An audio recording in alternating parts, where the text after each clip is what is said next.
Let me tell you why you're here. You're here because you know something.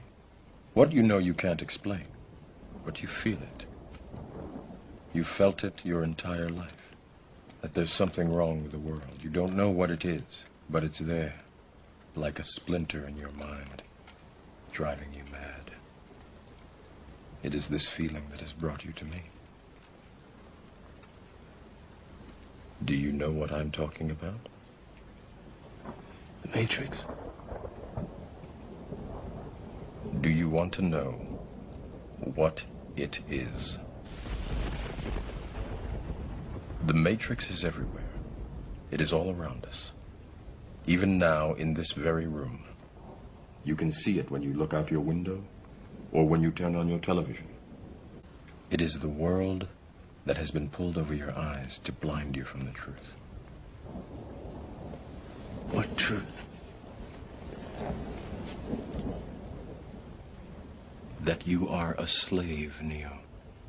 Like everyone else, you were born into bondage. Born into a prison that you cannot smell or taste or touch. A prison for your mind.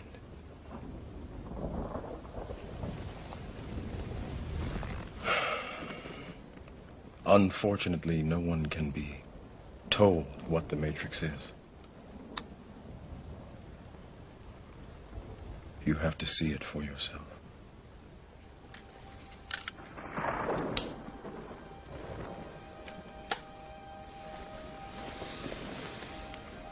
This is your last chance. After this, there is no turning back. You take the blue pill. The story ends. You wake up in your bed and believe whatever you want to believe. You take the red pill. You stay in Wonderland. And I show you how deep the rabbit hole goes.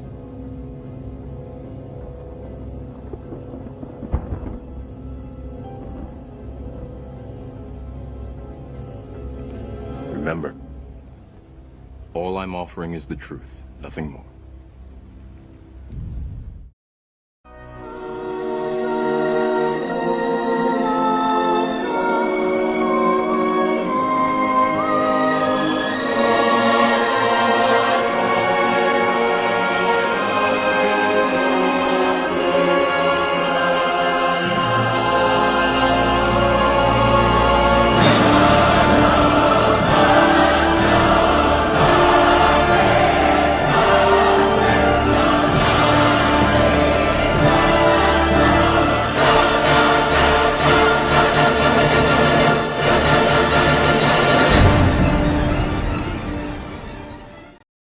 I've lived in Roswell as a missionary for 11 years now, offering a biblical perspective on the whole phenomena and publicly putting forth the idea, as many, many Christian authors are today, that maybe this alien phenomena is not such a good thing.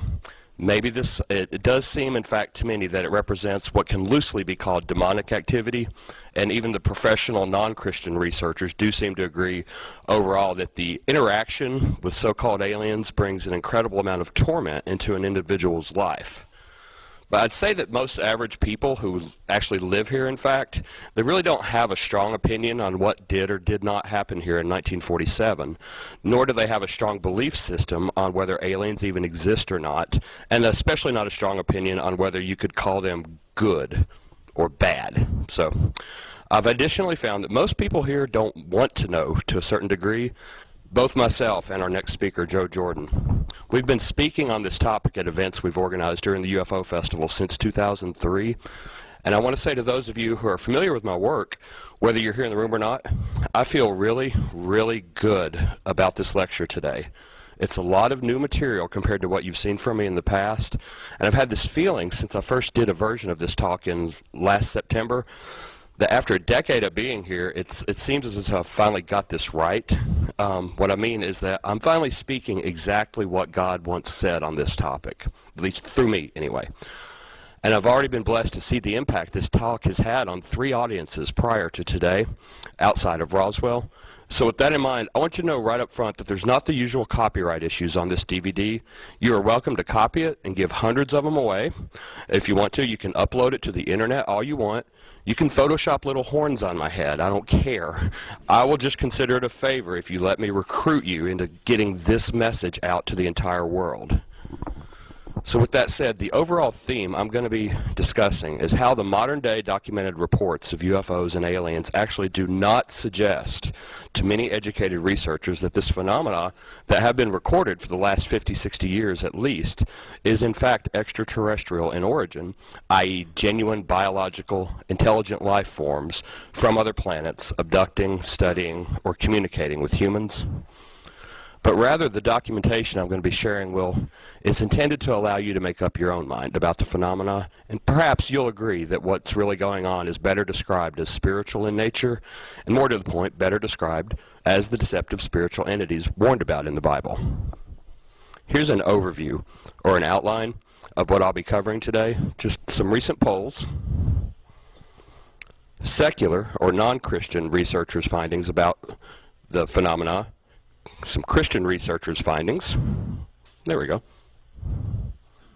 ET's messages, and what the Bible says about life on other planets. As an introduction, my work began in this field while I was still living in Nashville, Tennessee, right after the mass suicide of a group known as Heaven's Gate in 1997. That image is from their website. At the bottom it reads, "The keys to Heaven's Gate are here again in Tai and Do, the UFO too," it says. And they, the alleged keys, as they were in Jesus and his Father 2,000 years ago. This quote from the New York Times Company says, "The materials the group published claimed in the early 1970s, two members of the Kingdom of Heaven, or what some might call two aliens from space, incarnated into two unsuspecting humans in Houston.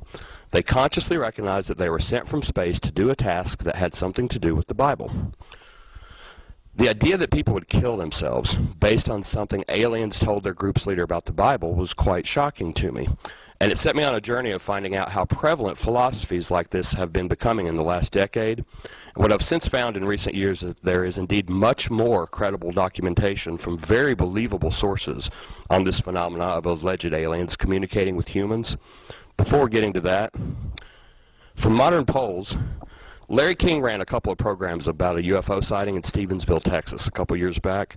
On his website, they posted a poll simply asking, "Do you believe in extraterrestrial life?" It got an amazingly high number of affirmative answers. 86% said yes, and that's the highest number I've ever seen on any similar poll from a major media source. 2008 Scripps UFO poll tells us that 56% of Americans overall believe it either very likely or somewhat likely that intelligent life exists on other planets.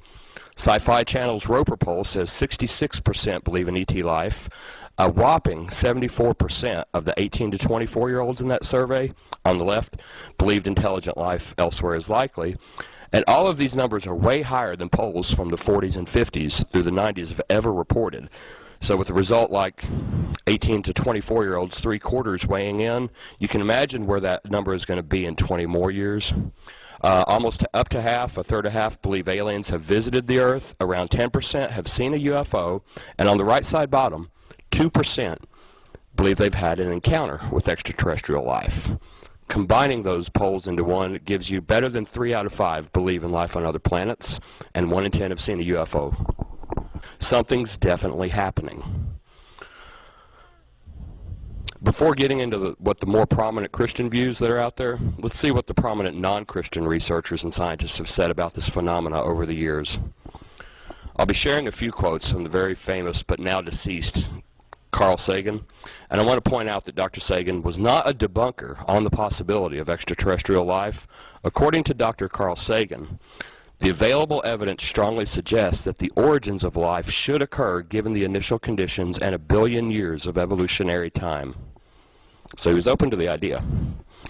Now many Christians in general, and many non-Christian professional scientists do not believe in the theory of evolution, but my point is simply showing that despite being friendly to the possibility of extraterrestrial life, when Carl Sagan extensively studied the details about the large numbers, modern reports of UFOs which he had access to, he called it pseudoscience. He did not find it rational to believe that aliens were visiting us with what he called casual impunity.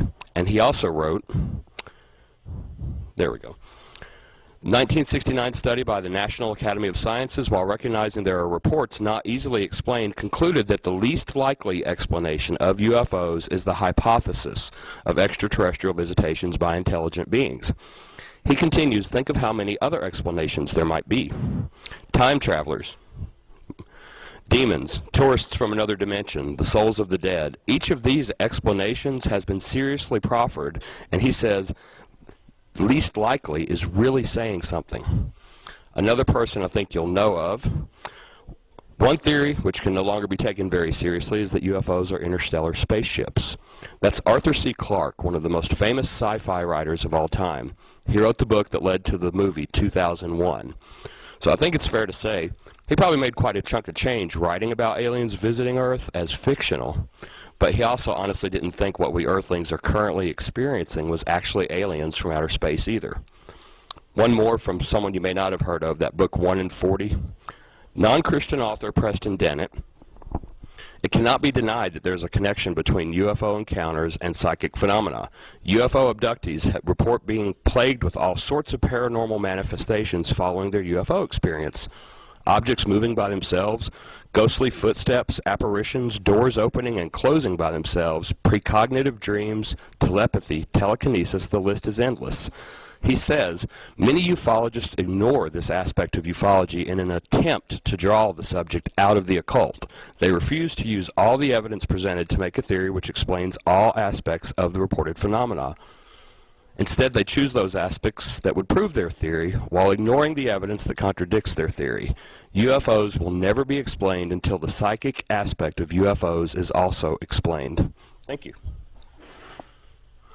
This is Dr. Jacques Vallée, one of the pioneers of secular UFO researchers. He worked partly on the U.S.'s government, along with Project Blue Book and J. Allen Hynek.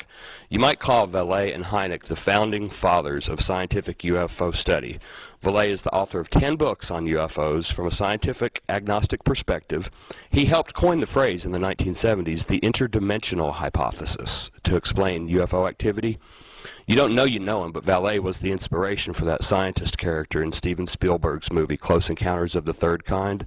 And in an interview, Vallée expressed that he thought some external force was causing people what he called induced hallucinations. It's quite possible that some of the stories that you get from people are essentially induced hallucinations in sincere witnesses. The witnesses are not lying. They really have been exposed to something genuine, he says.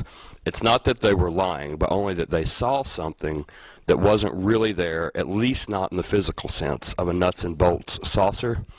And this is Vallée pictured with Dr. Hynek. Vallée presented to the United Nations on their UFO research in 1978. He also wrote that the medical examination to which abductees are said to be subjected, often accompanied by sadistic sexual manipulation, is reminiscent of the medieval tales of encounters with demons.